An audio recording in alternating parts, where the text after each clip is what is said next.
Hi friends, welcome to Home and Harvest. This is Alana if we have not met before. Today I'm just going to show you around what's going on in my garden in February. Things are still very slow, but they are picking up and it's getting exciting and things are growing and we're seeing some progress. And so I just want to show you what things look like right now and what things I'm trying to get started. I have a few things I also need to clean up because there's a lot of weeds. I mean, you can just see the little bits right behind me even, and down over there. But you can also see some pretty exciting things like that peach tree's blooming, so, or blossoming. So yeah, let me just show you around and let's see what we can get done. Okay, since we're already sitting over here, I figured we would just take a look. I wanted to show you the peach trees. The bees are absolutely loving them. There's bees everywhere right now, as you can see. So pretty excited. It looks like that peach tree, this has been regularly my big producer, this tree right here. It's my Eva's Pride peach. So I'm hoping to get some good peaches again from that tree because it's also my favorite peach tree. And then this one next to it, the August Pride, is just barely starting to put out its flowers. But I see some pink a little bit. I don't know if it's gonna focus on that. Little tiny bit of pink in there, so those should open soon. Okay, let's talk about these apple trees. We pruned these back in I think the last video, and I pruned them pretty heavily, so I'm not expecting a pretty big harvest, not even a small harvest, honestly, this year from these, because I was kind of heavy-handed, but I think they needed it, and you can still see some blossoms. And then this tree is where I was very heavy-handed, so I don't know what all we're gonna see from this. And then I need to get, those are just all weeds I need to go deal with. Avocado trees over there are doing great. Down the hill a little bit, we have the pluots right here. They're just starting to break dormancy. You can kind of see, well, it's kind of hard to see, but I think these are gonna fall behind the peach trees by a couple of weeks at least. This is all still empty down here, but I wanted to show you guys, we put up an arched trellis, just cattle panel that we bent. So it'll be nice. It'll be a pretty little walkway right there. And then I plan to grow, honestly, I have 3 different options. There's a climbing pumpkin, they're like little pumpkins, like little 4-inch pumpkins, some cherry tomatoes, or I bought pole beans. So we'll see which go up that. I definitely am going to do the pole beans, but I might combine it with something else. And then over here, still eating the last of these green onions. This is all stuff that I pulled off of cleaning the patio, so I'll show you that in a second. This is some kale, still doing good. If you've been watching previously, this has just kind of been chugging along for almost a year now. It's been pretty exciting to watch this whole process. Heading over to the other side, over here, I just barely started some bok choy by seed, which was probably not well planned because I wanted to turn this bed into a strawberry bed. So I'm gonna have to figure out what I'm gonna do about that. These are all green onions, which I probably will move some of these and then just use them. And the rest of this is empty, and so the plan for that is strawberries. We may or may not get started with a couple today. And then right here we've got all of our spinach and some carrots growing in here, and then back we have all of this cabbage right here. I've never grown cabbage before, and I started it pretty late compared to when most people do out here, so we'll see. They don't seem like they're heading up at all. Well, they're starting to turn in on themselves. And then this is all just kind of like a baby romaine. I'm trying to remember the name. I think it's called Little Gem. And actually in this planter right here, we have some more. Just a little bit of cilantro. And these little guys I have tucked down in here are turnips. I had to think about that. Those are turnips. And these are also turnips. These are all basil, and this is just another little cilantro. So this is where we usually start when I show you guys around the garden, and I'm doing it a little different because this time is completely changed the whole setup of all of this. And so this I've never talked about this plant. I've had this plant I think since 2015, and it's called Crown of Thorns, and it usually looks like this, but it's been struggling a bit in the winter, so it looks kind of barren. But as you can see, there's a lot of thorns in there. So this is not a vegetable plant. It's just something that I've grown because I would hate to lose it because I've been growing it for so long. So I just keep it around even though it's a scary little plant. This is a pineapple we've been overwintering. This is the original pineapple plant from last year that a couple of shoots came off. So we're just experimenting to see if we can keep multiple shoots on. I thought I had only left 3 on, and the other day I looked down and noticed there's actually this thing right here. It's hard to see at this angle, but is actually a 5th or a 4th one. So I think I'm gonna have to come in and I'm gonna pull this one off here. So we'll see if we get 1, 2, 3 out of here. And then I'll show you in a second, but I have some that I separated. I honestly don't know what I'm gonna grow here just yet, but in the meantime, I just have some green beans. You can see there's still some green beans in there, so it didn't seem like I should pull this plant out yet. I'm gonna use that for something soon. On the other side over here, we have a potato plant, and behind it, there's just some oregano and some mixed flowers that I thought had all died. Well, not died. I planted them last year and nothing happened, and apparently some of them popped up this year. So this little pretty guy's just been hanging out with us the last couple weeks. This whole thing is gonna be pulled, so I probably will put basil back in it, but this is basil right here that I'm gonna pull, and these are just gonna get saved for seed.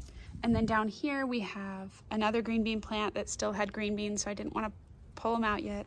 Some cilantro, and then our overwintered jalapeno, which is starting to put out more jalapenos by the day. I know it looks half dead, but it keeps giving us jalapenos, so I keep it alive. Okay, over here, this is our lime tree. And you can see there's little baby limes still on it. Let me look. Okay, yeah, there's a couple that are getting bigger. Oh, I just knocked off a flower. There are a couple getting bigger, so I'm looking forward to maybe getting a lime or 2 this year. Every year, limes grow on this tree, but they, when our Santa Ana winds come, they all get knocked off. So we'll see this year if I can maybe keep a couple of these little limes on here. Behind the lime tree, there are a couple of potted pineapples, which are probably ready to be moved up to the next size pot. These are saved from the pineapple that I showed you earlier, so I took out a couple to separate them. This one I put 2 already, and you can see they didn't overwinter too great, but I think they'll do just fine because the other pineapple looked like that last year and still grew a pineapple. And this is our mandarin. I have not seen any blossoms, so we'll keep an eye out for those. That is it. Ignore my husband's stuff back there. But yeah, that's what this is looking like now. So I rearranged it so that you could actually walk between each of these because we have people over and it was really hard. This whole thing was blocked off. Okay, so I'm gonna bring you inside really fast just to show you. I have my little seed starting setup. This is just the very beginnings of it. Next to all of this, I have my little map of everything that I kind of planned out for this year. I'm probably gonna move some of this because, like I said, I still have things growing there that I wanna get the rest of my I wanna get the best harvest out of it as I can, but I went ahead and just drew myself a little map so I could plan out how many seeds I needed to start this year.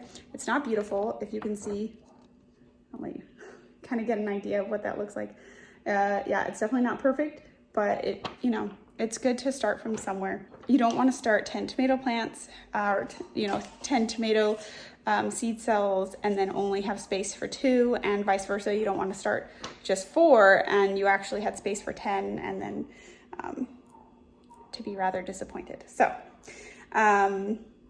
yeah, so hopefully that'll get us started. And then right now what I really want to do is pull some of those weeds and try to get a couple of onions in the ground and maybe some strawberries. So let's just see what we can get done. All right, I figured I would start with showing you what this process of me cleaning the patio looked like. I am going to have to redo all of the irrigation. It's been raining on and off a lot, and so I haven't had to worry too much, but I really need to start the irrigation setup.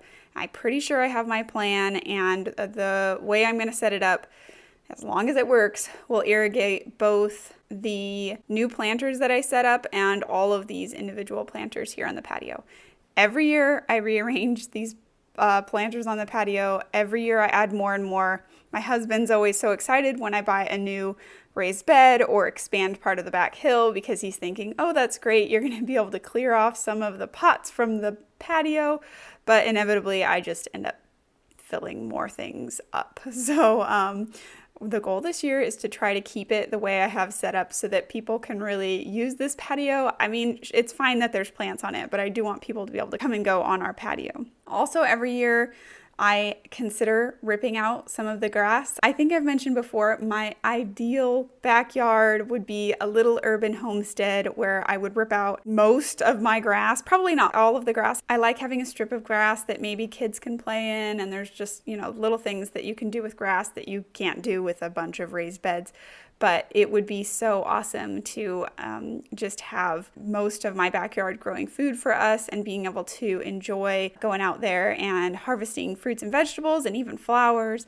But I have been so intimidated by, one, just the permanence of it, ripping out grass that has spent so much time developing, and then also the irrigation, because I'm in Southern California, if you're new here, and you have to irrigate your grass here.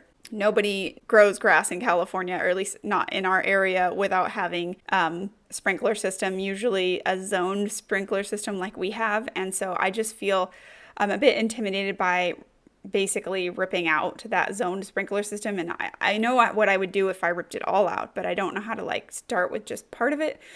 And so I probably will have to get a landscaping company to kind of help me rerun some of the irrigation, because I also want to use what's there if I do end up ripping out the grass, because I already have zoned sprinklers that I could have on timers. I could just change out the sprinklers to make them into whatever I would want for my raised beds. And so it's been really intimidating, but it's definitely been in the thought process. If anybody has any tips or tricks or ideas about it, I would love to hear them. I also forgot to mention the lemon and orange trees that are in the background. They're both doing great. They're blossoming. They have not been growing very vigorously in my backyard, but they're chugging along and they seem happy enough. So we'll see if this year makes any improvements or not. Okay, I did not get everything, but this is the pile of weeds I pulled just from the hill. And there's some size comparison for you. Okay, I've never grown strawberries from bare root before, but I wanted to give it a try. So I bought a package, and I just opened the package and dumped it in the water here, and they separated. They don't look like they're in the best shape, but I've been soaking them here for about 30 minutes, so I think that's good enough. You want to kind of rehydrate the roots, so we're doing that. It said there 10 came in here, so let's see if I got actually 10 of them.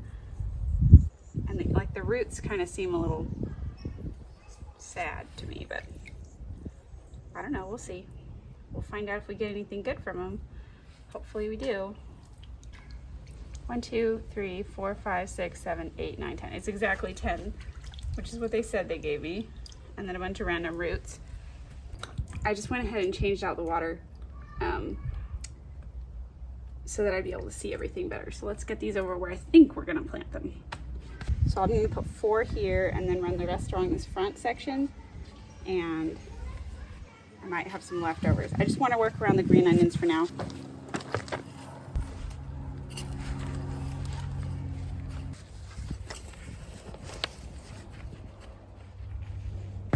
All right, I don't know too much about growing these, but I do know 100% you do not want to bury any of this crown here. So I'm going to be very careful to plant them in a way that keeps that crown above the soil.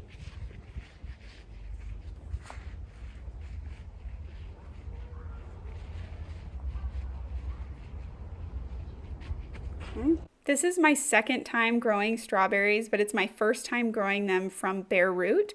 I've watched a million videos on growing them from bare root, and I've talked to people who've grown them from bare root, and honestly, I'm just really nervous that these aren't going to do anything, because I've seen videos of people planting their bare root strawberries, and theirs did not look as sad as the ones that I got from these packages. I actually got 2 packages. I just haven't opened the second one yet on this video. And to be honest, the second package looked worse than the first because the roots were probably only 1.5 inches long in the second package. So, you know, we're going to see what we get. I think I mentioned it's been 1.5 weeks since I filmed this.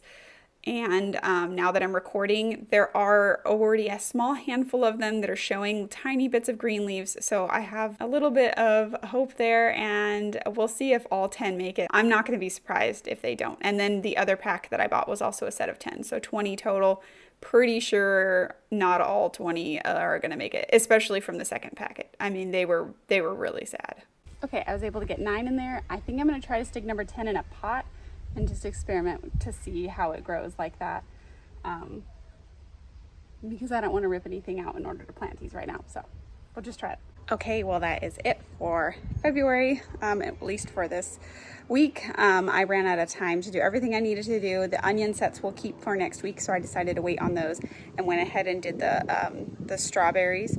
And I was only able to fit 9 in that planter, so I went ahead and put one in an old nursery pot that I had kept, and we'll see how that one does compared to the other ones. Thanks again for watching, and I hope to see you guys next time. If you want to stay tuned to the more of my monthly videos, just click that subscribe button, and yeah, leave me a notification below, or not a notification, leave me a comment below and tell me what you're growing or getting started in your garden right now. This is definitely an exciting time of the year when things are just starting to turn green, and we all can look forward to what spring and summer is going to look like. I'm really excited. I hope you're really excited, and I'll see you guys next time. All right, bye.